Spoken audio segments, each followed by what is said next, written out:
Actually, Tesla is one of the most profound AI companies out there. And that is why it is at the top of ARKK, ARKQ, ARKW has a big position in it as well. It is not an auto company. It is a technology company.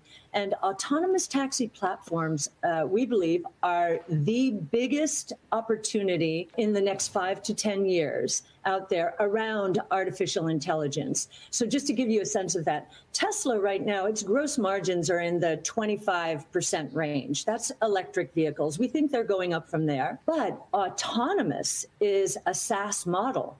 Those autonomous taxi platforms, and we think Tesla's in the pole position to be the platform, the primary platform in the United States, those gross margins will be in the 80% range. So we believe that our target price for Tesla, at least the published one right now, is in the $1,500 to $1,600 range. Wow. From roughly $200 today. In the next 5, we have a 5-year investment time horizon. And we believe that a third of that, roughly, will come just from the electric vehicle scaling. I mean, we're in the sweet spot of the S-curve for EVs now.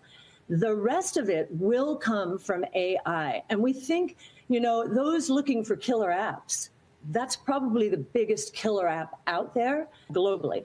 Electric vehicle sales, I think, were up 62%, although they may have revised that by the final version of this.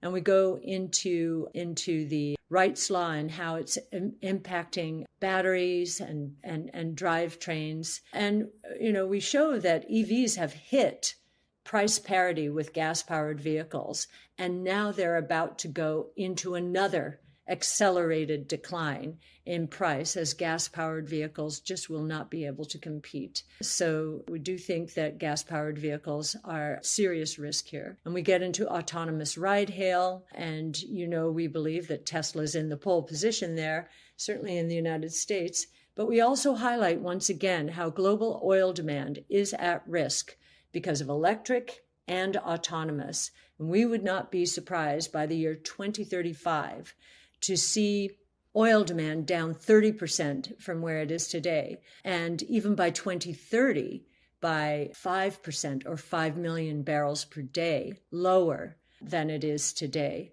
So, and we also believe that auto sales may have peaked in 2017, that ride-hail, both human-driven and that soon autonomous, are going to continue driving down the demand for autos because the capacity utilization associated with ride-hail vehicles is so much higher than personally driven vehicles. And then we go into autonomous logistics and how drones are going to collapse the cost of the delivery cost of local small items down by 22-fold from $5.40 to 25 cents. And that's per delivery. Now, this will be at scale. That's not how low the price will be to start. In fact, the umbrella price is that $5 price from traditional delivery. But over time, competition will drive that price down to 25 cents. A couple of things are going on. Many of these technology companies had to gear up to handle COVID. And they did. They did a beautiful job. I mean, Zoom, what it did going from 20 million users to 200 million users in a year to 18 months, the technology to accommodate that, being able to do that was probably one of the greatest technology feats we've seen in quite some time. And of course, now we're seeing the opportunity with AI for productivity gains. That's one of the primary opportunities associated with AI for traditional companies. And so we think companies need to increase their productivity, and maybe they went a little bit too far hiring as they were trying to address all the needs that COVID presented. So we don't think this is the technology sector, in some kind of disarray or sunsetting in some way. Quite the opposite. We think they're harnessing new AI tools and other technologies to increase productivity and provide new products and services. We have launched in partnership with Titan, the Ark Venture Fund. Titan is it's a social distribution app, again, stirring up a little bit of change in the VC world For a minimum of $500, an individual can have access to some of the most, what we believe are the most important emerging companies in the world. You can find them in our ARK Venture Fund, both on our site at ARK-Funds and on Titan, of course. And so $500 minimum, quarterly liquidity up to 5% NAV. For the first time, individuals are going to have access to opportunities that were limited to accredited investors, those with certain income and asset thresholds that many people can't meet. And so we want to democratize, offer up some of these great ideas to everyone. So we're excited about it. We're excited about our partnership with Titan, and we think we're doing a real service. You know, this is really the American way, I would say.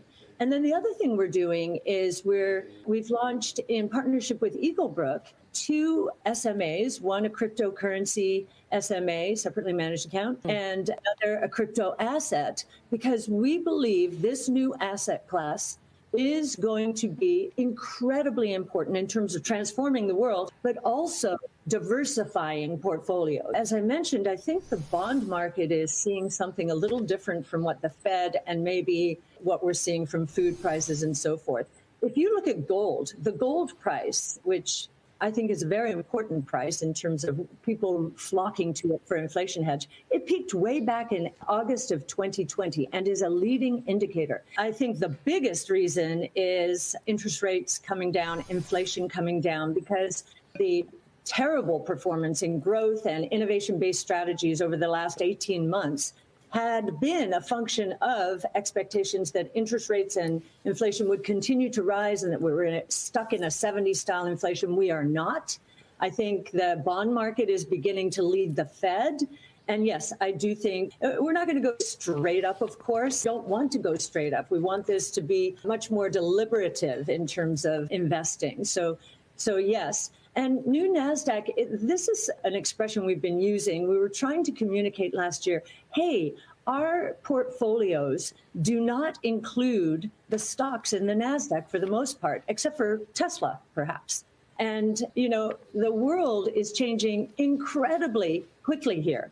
And we're seeing this with AI, of course, all of the news around ChatGPT that's captured the public's imagination, captured business imagination. It's happening very quickly. And our portfolios are very focused on the future. The NASDAQ and other broad-based benchmarks are much more traditional. They are really the names at the top of those portfolios are the companies that have really done incredibly well over the years. But we think many of them will be disrupted. And we're seeing already questions about Google and search, and could Microsoft Bing disrupt Google? This was the former disruptor when it came to advertising and media.